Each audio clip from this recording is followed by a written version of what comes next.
एक व्यक्ति अपने भीतर अलग अलग तरह का संसार जिए जाता है, संसार लिए चलता है। हम सबके मानसिक संसार में अनेक तरह के पात्र हैं जिनके साथ हमारा मित्रता का या दुश्मनी का संबंध है। मित्रता का संबंध और दुश्मनी का संबंध हमारे मनस जगत में रहता है और इस मानसिक जगत में रहता है, इसीलिए वो बाहरी आचरण में भी, व्यवहार में भी प्रकट हो जाया करता है। व्यवहार में तो प्रकट समय आने पर होता है, निमित्त आने पर होता है, पर दिमाग में संबंध बना रहता है। और मन के गहरे तलों में दोस्त के प्रति दोस्ती, प्यार, लगाव और दुश्मन के प्रति दुश्मनी, वैर, विरोध का भाव सदैव बना रहता है। ये जो हमारे मन में दोस्ती और दुश्मनी के संबंध बने हुए रहते हैं, हम में से शायद ही कोई व्यक्ति अपने उस दोस्ती और दुश्मनी के संबंधों के प्रति किसी दिन तटस्थ होकर के, निष्पक्ष होकर के यह देखता है कि मेरे भीतर ऐसा मैं द्वेष का संबंध क्यों रख रहा हूँ, अकारण लगाव क्यों बना रहा हूँ, अनावश्यक प्रीति का संबंध क्यों बना रहा हूँ, और मैं क्यों उसकी कल्पना में खोया रहता हूँ, क्यों उसकी यादों को बार बार जीता हूँ, बार बार पुनरावर्तित करता हूँ। वो मेरी यादों में क्यों समाया हुआ है? क्या वाकई वो मेरी यादों में समाया हुआ है, या मैंने उसको अपनी यादों में इतना ज़्यादा शरीक कर लिया है कि मैं उसकी कल्पना के बिना एक पल भी नहीं रह पाता हूँ। कल्पना करना मन की एक क्वालिटी है, लेकिन इस कल्पना करने की क्वालिटी का कितना ज़्यादा हम मिसयूज करते हैं। हम अपनी कल्पना करने की क्वालिटी का मिसयूज करने की वजह से निरंतर खुद को बेचैन करते हैं। जो व्यक्ति अति कल्पना में जीता है, वह व्यक्ति का चित्त शांत होता ही नहीं। यहां तक कि वो रात सोना भी जाए तो उसका चित्त शांत नहीं है, इसलिए गहरी नींद में नहीं जा पाता। ये अति कल्पना आरंभ है, यही महाआरंभ है। इस आरंभ के कारण ही हम अपने आप को निरंतर अशांत करते हैं, और अशांत व्यक्ति जहाँ बैठता है, जहाँ रहता है, जिनसे मिलता है, उन सबको भी वो अशांत किए चला जाता है। अशांत अशांति फैलाएगा, अशांत शांति। जो सुगंधित है वो जहाँ रहेगा, जहाँ बैठेगा, वहाँ खुशबू फैलाएगा, और जो अपने भीतर में दुर्भावनाओं से दुर्गंधित है, वो व्यक्ति जहाँ बैठेगा वहीं दुर्गंधि फैलाएगा। नरक गति के 4 कारणों में से पहला कारण है महाआरंभ करना। और जैन सूत्र कहते हैं कि कर्म जब बनते हैं तो उसके बनने की प्रक्रिया में 3 मुख्य तत्व काम कर रहे होते हैं। शब्द शायद आप में से लोगों ने सुना हो, समरंभ, समारंभ और आरंभ। ये 3 शब्द, समरंभ, समारंभ और आरंभ। आरंभ है प्राथमिक स्टेज, दिमाग में विचार पैदा हुआ, या कह दो भीतर में अध्यवसाय जागा, वही आरंभ हो गया। अध्यवसाय जागा यानी भीतर से एक भाव उठा, भीतर से भाव उठा, आरंभ हो गया। जैसे किसी को बैठे बैठे भाव उठता है कि आज जाना गुरु दर्शनों को,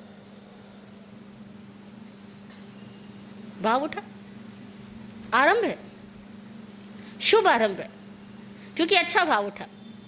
ऐसे ही किसी के भीतर से भाव उठा कि नई फैक्ट्री डालनी है, आरंभ है, लेकिन बहुत अशुभ आरंभ नहीं है, क्योंकि वो उसके उपयोग के लिए है फैक्ट्री। किसी के भीतर भाव उठा कि घर में कुछ भोज का आयोजन करो और सबको घर में खाने के लिए निमंत्रित करो। मेरे घर में सब आए, रिश्तेदार आए, संघ समाज के लोग आए और भोजन करके जाए, मुझे बहुत खुशी होगी। ये भी भाव उठा, आरंभ हुआ, लेकिन अशुभ भाव नहीं है। किसी के मन में भाव उठा, मुझे तो डॉक्टर होना है। अब डॉक्टर होने का भाव उठा, अध्यवसाय जागा, ये भी आरंभ है। क्योंकि शुरुआत किसी भी घटना की कहां से होगी?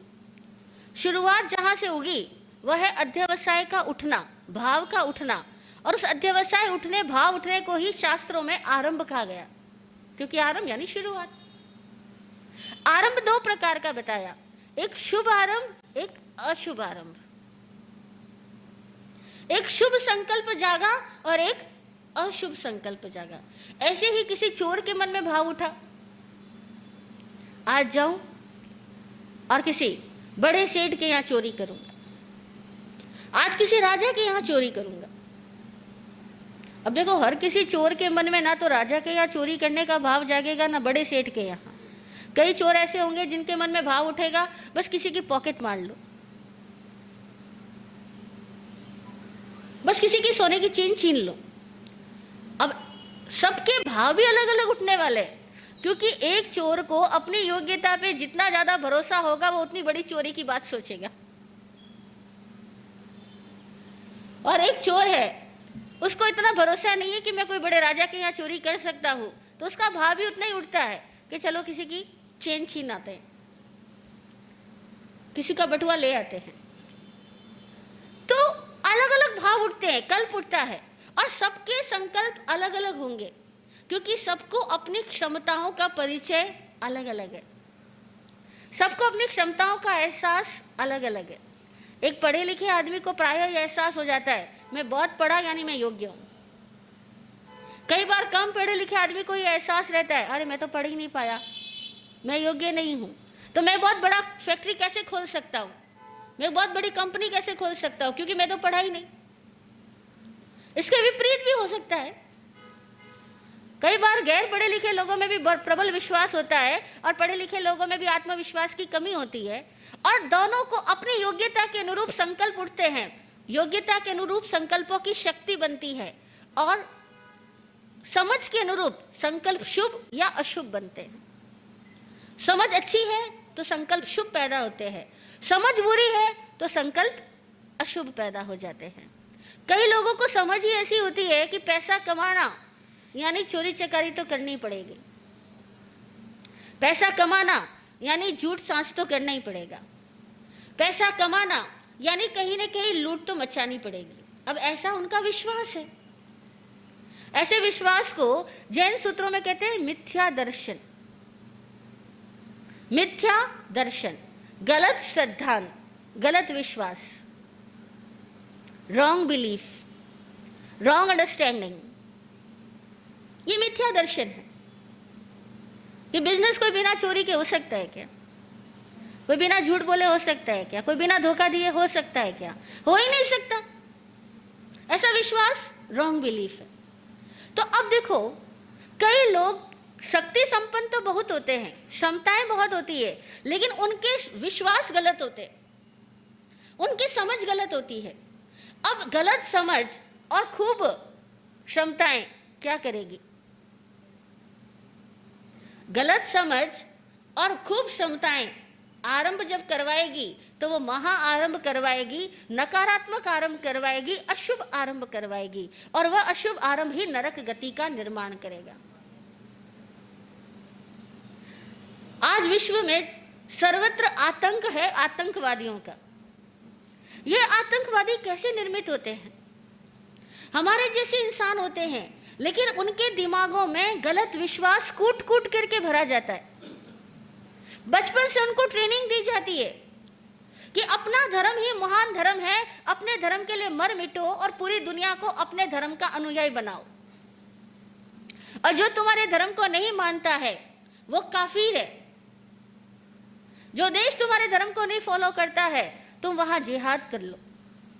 अब दिमागों में अशुभ विश्वास भरा जाता है, और फिर उनको शक्ति जगाई जाती है कि तुम कर सकते हो, धर्म के नाम पे मर मिट सकते हो। प्रेरणा दे दे करके क्षमताएं जगाई जाती है। अब क्षमता भी जागी, अपने आप पर भरोसा भी जागा, अपने खुदा के नाम पे मर मिटने को व्यक्ति तैयार भी हो गया, लेकिन गलत विश्वास उसके साथ था कि मुझे बाकी सब लोगों को मारना है जो मेरे खुदा को नहीं मानते। अरे भैया, खुदा को मानते इतना ही काफी नहीं था, लेकिन जो मेरे खुदा को नहीं मानते उन सबको मुझे मार देना है। अब इस संकल्पों ने उन्हें आतंकवाद की दुनिया के अंदर प्रवेश दिला दिया।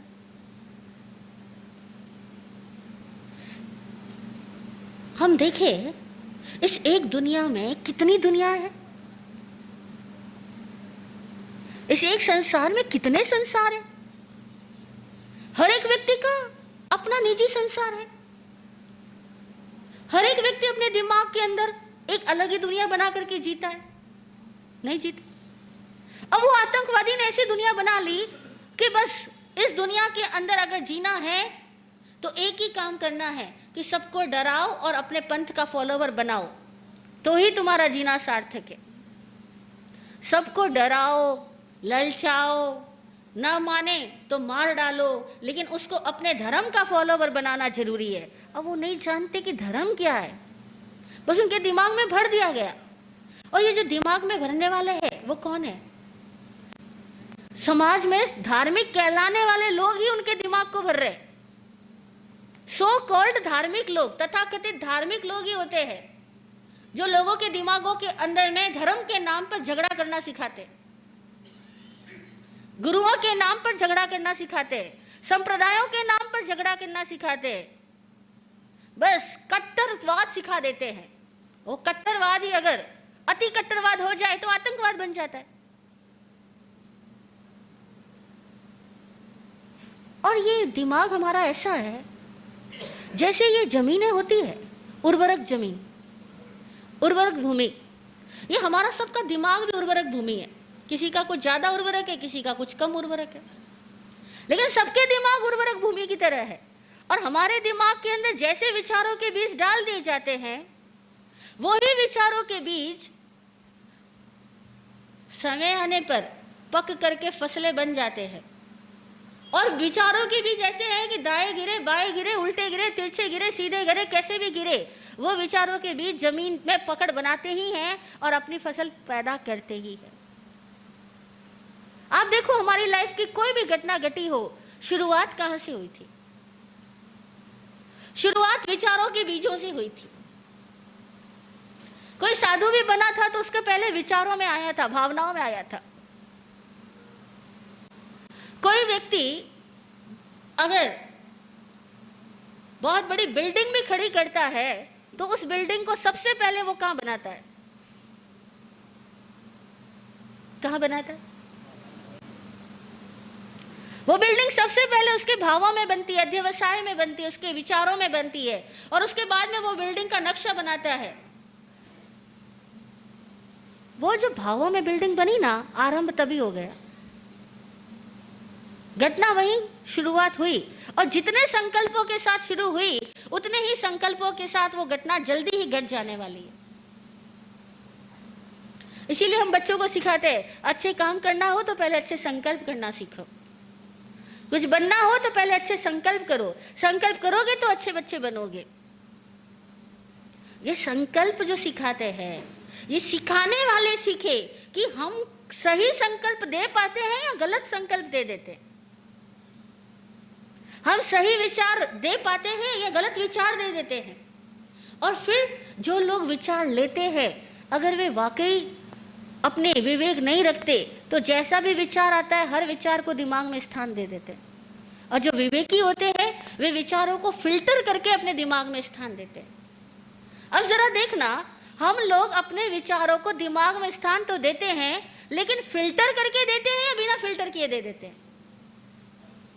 जनरली हम लोग बिना फिल्टर किए, जैसे कि हमारे सामने कोई व्यक्ति बैठा और वो पॉलिटिक्स की बातें कर रहा है, और पॉलिटिक्स की बातें करते हुए वो निरंतर किसी एक पार्टी के प्रति दुर्भावनाएं व्यक्त किए चला जा रहा है, किसी एक पार्टी की लगातार कमियां बोले जा रहा है। अब हमारा दिमाग उस पार्टी की कमियों को, उन विचारों को अपने भीतर समाहित कर लेता है, या सुनने के साथ ही कहता है डिलीट, छोड़ो, मुझे नहीं सुनना। मुझे इस तरह के सब्जेक्ट्स पे डिस्कशन नहीं चाहिए। कोई बोलता है हम में से? मुझे इस तरह के सब्जेक्ट्स पे डिस्कशन नहीं चाहिए। मुझे इसके लिए कोई थॉट्स नहीं चाहिए। हिम्मत ही नहीं हमारी बोलने की, और हिम्मत है भी तो कभी हमने उस हिम्मत का उपयोग ही नहीं किया कि हम अपने आप को बोल सके, अपने साथियों को बोल सके कि मुझे किसी की बुराइयों का डिस्कशन मेरे माइंड में नहीं लेना, प्लीज स्टॉप। बोलते हैं? नहीं बोलते। हम कहते चलो जो आ रहा आने दो, क्या फर्क पड़ता है? कैसे फर्क नहीं पड़ता? घर में आंधी तूफान आ रहे हो तो खिड़कियां बंद करेंगे या नहीं करेंगे? करेंगे, क्योंकि हमें अपने घर को गंदा नहीं करना। हम सबको पता है कि घर में अगर आंधी तूफान घुस आए तो उसकी सफाई हमको ही करनी होगी, कोई बाहर वाला नहीं करेगा। हमारा घर गंदा हो जाएगा। हम अपने घर की सफाई का ख्याल रखते हैं, और हमारे वस्त्रों पे कोई गंदगी लग जाए तो तुरंत साफ करते हैं। जरा सा कोई दाग आ जाए तो हम उसको माफ नहीं करते, इमीडिएट उस दाग को साफ करने की सोचते हैं। लेकिन दिमाग में जितना मर्जी कोई कूड़ा डाल दे, दिमाग क्या करता है? तो सबको एब्जॉर्ब करता जाता है। कूड़ादान बन गया। जो आया, अड़ोसी पड़ोसी, पास वाला दुकानदार, किसी पार्टी का फॉलोवर, किसी जिहादी, किसी तरह के सोच वाला, किसी तरह का मीडिया कवरेज, वो सब हमारे दिमाग में स्टोर, सब अंदर जा रहा है। और वो जो अंदर जा रहा है, उसमें से अंदर जाने वाले जिन विचारों के साथ में हमने अपने आप को एसोसिएट किया, जिन विचारों के प्रति हमने भी ओपिनियंस दी, जैसे किसी ने कहा कि फला पार्टी ये है वो है, और हमने भी ओपिनियन देना शुरू कर दिया। भाई साहब बिल्कुल ठीक कह रहे हो। इतना साल किया क्या था उन्होंने? देश को गर्त में डाल दिया था। यानी उसने तो विचार दिया, हमने उस विचारों के साथ अपने विचार और जोड़ लिए, और फिर उस घटनाओं को मजबूत बना करके अपने अंदर स्थापित कर लिया। और तब हम भी किसी न किसी तरह के राग द्वेष के गिरोह के सदस्य बनेंगे। हम भी किसी न किसी तरह के अशुभ संकल्पों वाले लोगों के सदस्य बन जाएंगे। कभी कोई हमारे को भी यूज करे ना लड़ाई के लिए, हम तब तैयार हो जाएंगे, जबकि हमने अपने दिमाग में लड़ाई के बहुत सारे विचारों को इकट्ठा किया है। तो पता ही नहीं चलेगा कि किस दिन किसी ने मुझे लड़ने के लिए उकसाया और मैं लड़ पड़ा। निमित्त आएगा, लड़ लोगे।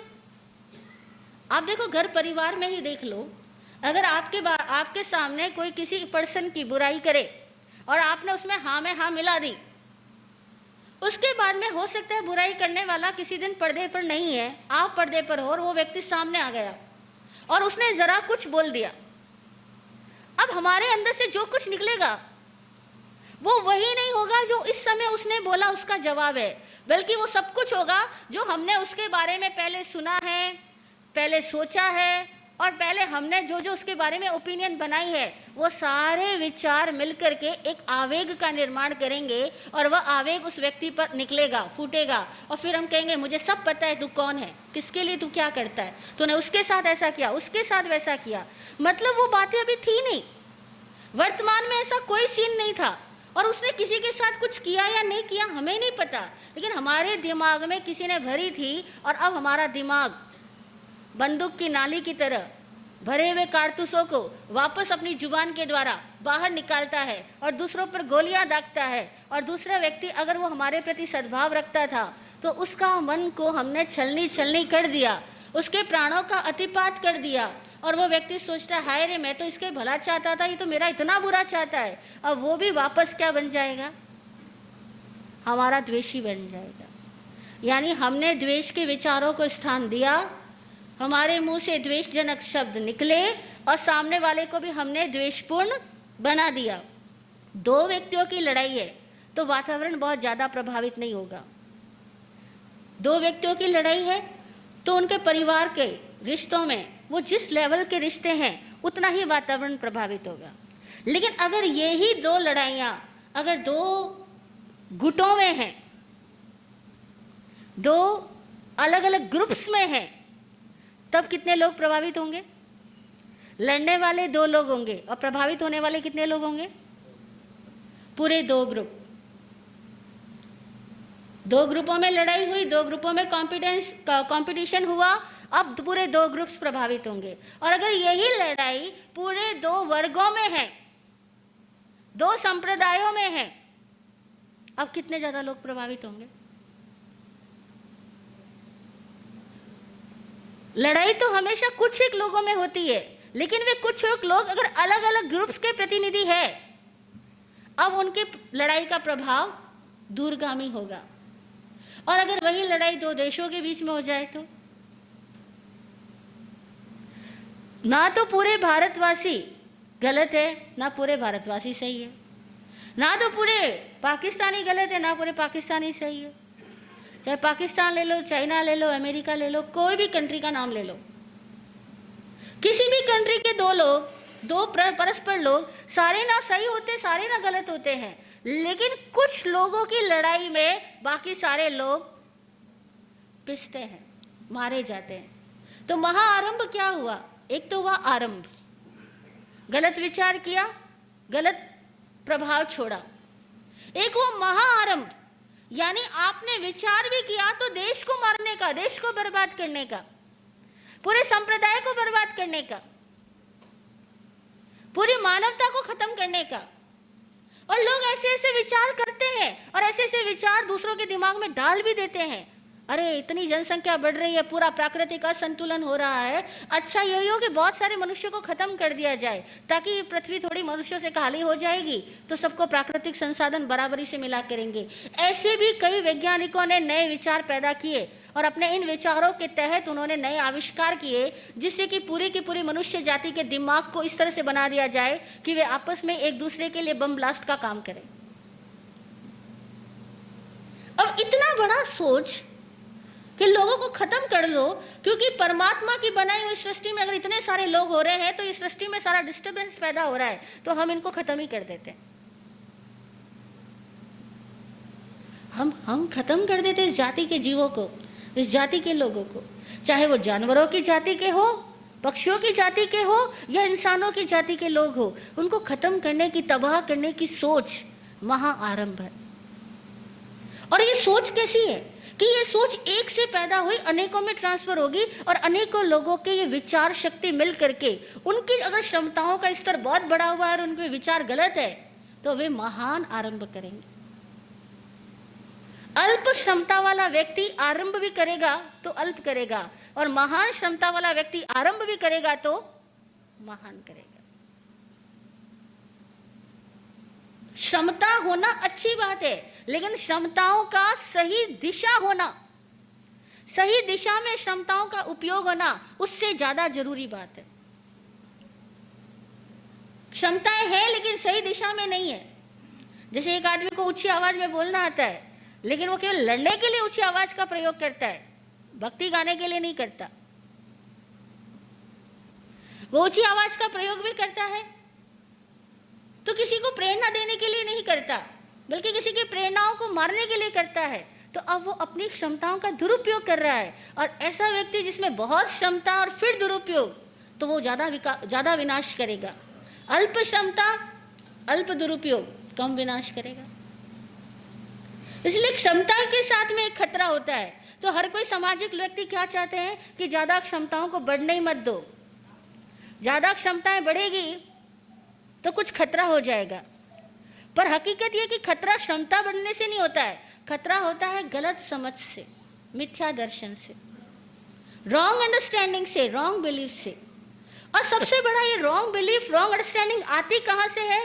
चारों ओर के माहौल के आने वाले विचारों को, भाव तरंगों को हमारा मनोमस्तिष्क एनालिसिस किए बिना अडॉप्ट कर लेता है। उसका विश्लेषण ही नहीं करता कि ये विचार रखने या नहीं रखने, सुनने या नहीं सुनने, सारे विचारों को दिमाग में स्थान दे देता है। और तब एक छोटा सा बालक भी कई बार बम बना दिया जाता है। बालक को बम बना दिया कैसे? उसके दिमाग में कूट कूट करके संस्कार भर दिया।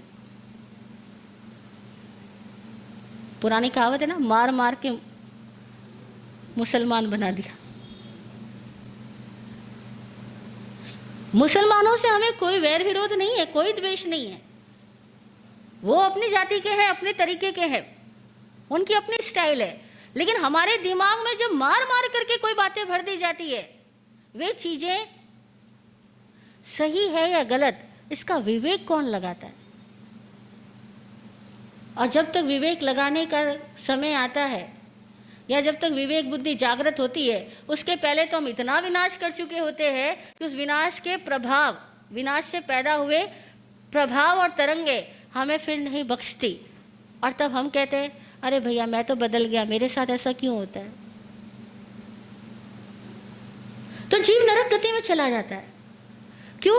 क्योंकि उसने अपने भीतर की सारी क्षमताओं का नकारात्मक उपयोग किया, नकारात्मक प्रयोग किया, और अपनी योग्यताओं से उसने बहुत सारे लोगों के दिल चैन को लूट लिया।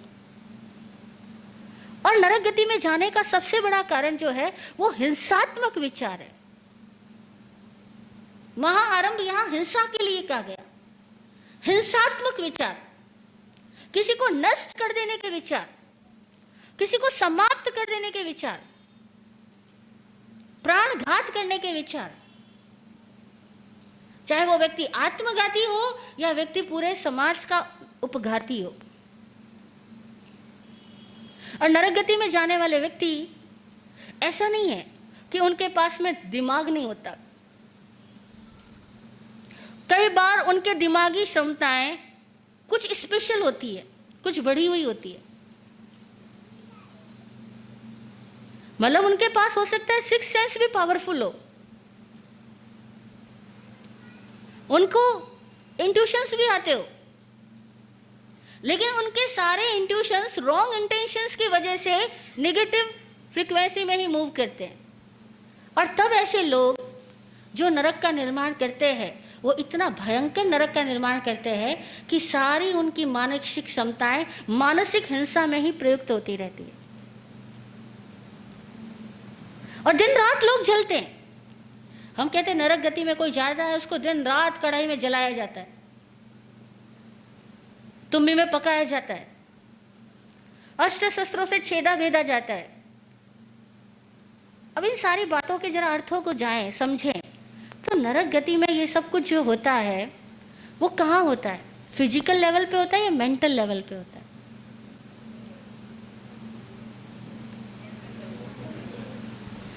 सब के सब मेंटल लेवल पे होता है। फिजिकल लेवल पे तो उनकी बॉडी डिफरेंट आयाम की है। हमारी बॉडी जैसी औदारिक शरीर है ना, उनका औदारिक शरीर नहीं है, उनके पास वैक्रिय शरीर है। और वैक्रिय शरीर की एक बड़ी अद्भुत विशेषता होती है कि वैक्रिय शरीर काटने से कटता ही नहीं, जलाने से जलता ही नहीं। वैक्रिय शरीर अलग ही तरह की स्थिति वाला होता है। तभी तो कहते हैं देवताओं में भी वैक्रिय होता है, नरक गति के जीवों में भी वैक्रिय शरीर होता है। और देवताओं का वैक्रिय शरीर कैसा है कि वे खिड़की से अंदर आ गए, चले गए, हमें से किसी को पता भी नहीं लगा। वे आर पार हो जाते हैं लेकिन दिखलाई नहीं पड़ते, क्योंकि वे औदारिक नहीं है, वे वैक्रिय है। ऐसी नरक का जीव शरीर है। नरक के जीवों का शरीर होता है वो वैक्रिय होता है। वो जो दुख भोग रहे हैं ना, वह दुख शारीरिक नहीं है, दुख मानसिक है। इसीलिए हम कहते हैं कि इस इंसानी जीवन में भी जो लोग मानसिक हिंसा में दिन रात रचे बसे रहते हैं, वे लोग नरक में ही हैं। और मानसिक हिंसा भी ऐसी भयंकर होती है, कई बार एक व्यक्ति के प्रति भी इतनी खतरनाक होती है। एक पति पत्नी की आपस में ना बने और आपस में एक दूसरे के प्रति तीव्र दुर्भावना से भर जाए। क्योंकि द्वेष तो है द्वेष, लेकिन द्वेष में भी डिग्रीज का फर्क है। यू नो, द्वेष में भी कितनी अलग अलग डिग्रीज है। एक द्वेष है 10 डिग्री का, एक 20 डिग्री का, एक 50 डिग्री का, और एक जब द्वेष बन जाता है 70, 80, 90 डिग्री का ना, वो द्वेष आदमी को पूरा बम बना देता है। और तब वे आपस में एक दूसरे को ना देखे या देखे, निरंतर एक दूसरे पर विस्फोट किए जाते हैं, निरंतर एक दूसरे को जलाए चले जाते हैं, खुद भी जलते हैं, औरों को भी जलाते हैं, खुद भी मानसिक कष्ट भोगते हैं, दूसरे को भी निरंतर मानसिक प्रताड़नाएं देते जाते हैं। अब चाहे वो शब्दों से दो, वो क्रियाओं से दो, और वो दिमाग से दो, तीनों ही तरह से। जब ये आरंभ होता है, उस आरंभ का सेकंड स्टेज बताया समारंभ, और थर्ड स्टेज बताया समरंभ। समारंभ में क्या होता है कि व्यक्ति के जो मानसिक विचार है, वे विचार अपने लिए साधनों का निर्माण करते हैं। जैसे किसी के दिमाग में भाव आया कि मैं फला बिल्डर को मार रहा हूं क्योंकि उसने मेरे बाप का पैसा छीन लिया। अब मार रहा हूं, पैसा छीन लिया मेरे बाप का, मेरे बाप को धोखा दिया उस बिल्डर ने, मार रहा हूं, विचार आया, तब तक तो आरंभ था। लेकिन फिर उसने कहीं से गन मंगवाई, पिस्टल मंगवाई, या चाकू छुरा घर से निकाला और वो लेकर के चला, ये समारंभ है। और जब उसने जाकर के उस बिल्डर को मार डाला, समरंभ हो गया, उत्कृष्ट आरंभ हो गया। सम उत्कृष्ट को बोलते हैं, समरंभ, उत्कृष्ट आरंभ हो गया, मार डाला। और सपोज उसने मारा लेकिन वो मरा नहीं, लेकिन फिर भी मारने वाले को मारने का पाप हो गया। मरने वाला मरा या नहीं मरा, वो उसका आयुष्य बल प्राण, वो उसकी चतुराई, उसका विवेक, उसका अकाउंट वो जाने। लेकिन मारने वाले ने मारने का संकल्प किया, संकल्प करने के साथ ही मारने का कर्म बंधन हो गया। हम में से कितने भी लोग ऐसे भी होते हैं जो संकल्पों में तो बहुत कुछ मार डालते हैं, प्रैक्टिकली कोई किसी को नहीं मार रहा, लेकिन संकल्पों में मार डालता है। और जो संकल्पी हिंसा है ना, वही सबसे बड़ी हिंसा है। प्रैक्टिकली तो हर जीव अपने आयुष्य से जिएगा, आयुष्य से मरेगा, लेकिन संकल्प हो गया कि मैं फला को मार डालूं, संकल्प के साथ ही हमने मारने का कर्म बंधन कर लिया। और उसका परिणाम क्या हुआ कि हम उतने ही तरीके से मारे जाएंगे, और जितनी बार हमने संकल्प किया उतनी बार हम मारे जाएंगे इस मानसिक भूमि पर। और जितना जितना मनुष्य का मन विकसित होता है, उतना उतना उसका दुख दर्द भी मानसिक ही बढ़ता है। जब हमारा मन बहुत कम विकसित था, तन अच्छा मजबूत था, तब हमारे को कष्ट आते थे प्राकृतिक, तब प्राकृतिक कष्ट थे, सर्दी गर्मी के कष्ट थे। अब आज सर्दी गर्मी के कष्ट तो रहे नहीं ज़्यादा, क्योंकि सर्दी है तो घर में आप हीटर लगा सकते हैं, गर्मी है तो घर में आप एसी का प्रयोग कर सकते हैं। अब इतने सारे हमने साधन डेवलप कर लिए कि शारीरिक कष्टों का निदान तो हम कर लेते हैं, लेकिन अब कौन से कष्ट आएंगे? शारीरिक तो नहीं आएंगे, क्योंकि पहले ज़माने में तो कोई भोजन का संचय करके नहीं रखते थे। आपने देखा होगा पुराने लोग, आज भी गांवों के लोगों में, बहुत गांव ठेठ गांवों के लोगों में घर में किचन कैसी होती है, सामान कितना होता है, सब कुछ बड़ा हेल्प। अब आज हमें ये तो कष्ट है ही नहीं, क्योंकि हमारा सारा सामान सुरक्षित है। 10 दिन मार्केट ना भी जाए तो हम भूखे नहीं रहने वाले। वो कष्ट तो खत्म हो गए, और सारे कष्ट कहाँ बच गए हमारे? मानसिक कष्ट। अब ये मानसिक कष्ट बचे ना, अब इसमें देखो दो विशेषता है। एक तो शारीरिक कष्टों से मुक्ति पाकर के हमने इतना विकास कर लिया कि हम केवल मनोभूमि तक सीमित हो गए, और दूसरी बात ये कि इस मानसिक कष्टों में अगर हम थोड़ी सही समझ पा लें और मानसिक कष्ट को पैदा करने के कारणों को जान के खत्म कर दें, यानी रॉन्ग अंडरस्टैंडिंग दूर हो जाए, गलत समझ पूर्णतः खत्म हो जाए, तो हमारा मोक्ष मिनटों में।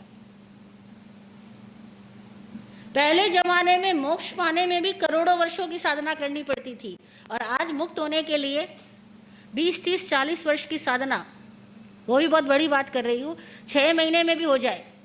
एक आदमी सही समझ पा ले तो 6 महीने में भी उसका मोक्ष हो जाए। इतना सरल हो गया मोक्ष, क्योंकि उतना ही ज़्यादा जटिल हो गया कर्म बांधना। मतलब यही मन है, यही क्षमता वाला बचा, और इसी की क्षमताओं को हम जगा रहे हैं। अब इसी की क्षमता को जगा करके अगर हम नकारात्मक प्रयोग करते हैं तो चुटकी में नरक, सकारात्मक प्रयोग करें, सम्यक दिशा में इसको गति दें तो मिनटों में मोक्ष। मतलब दोनों चीजें आसान है। आज के युग में दोनों चीजें आसान है, इंस्टेंट है। नरक भी जाना हो तो क्षण लगेंगे, और मोक्ष भी होना है तो क्षण लगेंगे। इसीलिए सर्वश्रेष्ठ समय है तो आज का।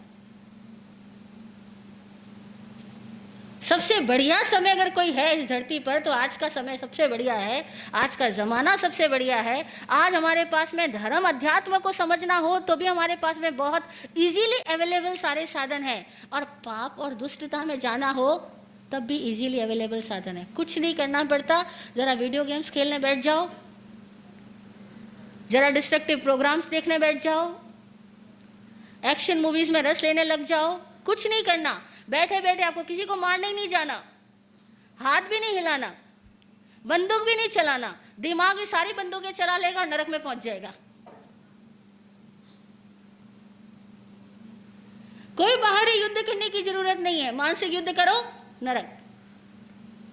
कितना सरल है। अब इतना सरल है नरक जाना, तो ज्यादातर लोग किस रास्ते को अपना रहे हैं? ज्यादातर लोग सोच रहे हैं कि चलो इतना सरल है तो मनोरंजन के बहाने बहाने बहाने पता ही नहीं लगता कि हम कितना नरक का निर्माण कर लेते। और उतना ही सरल है मुक्त होना, केवल समझ बदलने की बात है। मिथ्या दर्शन से सम्यक दर्शन में आने की बात है। सही समझ आई, यही मन है, एक कुछ सही तरीके से साध लो तो मुक्ति हो जाएगी। लेकिन वो सही तरीके से जो साधना है ना, उसके लिए जागना होगा, अपने मन के प्रति जागना होगा। जागना ही साधना बन जाएगी। जागना होगा कि मेरे दिमाग में विचार किस तरह के हैं और मैं कैसे विचारों को निरंतर ग्रहण कर रहा हूँ, एब्जॉर्ब कर रहा हूँ, कैसे विचारों के साथ मैं अपना रमण कर रहा हूँ, शरीक बन रहा हूँ, कैसे विचारों के साथ खेल रहा हूँ। विचारों का पता करना, कहीं ऐसा ना हो कोई गलत विश्वास, कोई गलत विकारात्मक विचार डाल दे और हम उसके साथ अपने लिए नरक के खाते बढ़ा लें। बस इतना विवेक करें, महाआरंभ से बचें। महाआरंभ से बचा व्यक्ति नरक से मुक्त हुआ। तो हमारे भीतर जहाँ भी आरंभ होता है, मानसिक घटना है सारी के सारी, इस मानसिक जगत को समझना है। इस जगत को समझ करके सारे राग द्वेष वाले विचारों से, कल्पनाओं से और ऐसे संकल्पों से स्वयं को दूर करेंगे तो हम पूर्णतया नरक से मुक्त हो जाएंगे। यहाँ भी आनंद, जहाँ रहे वहाँ आनंद। ओम शांति, ओम शांति।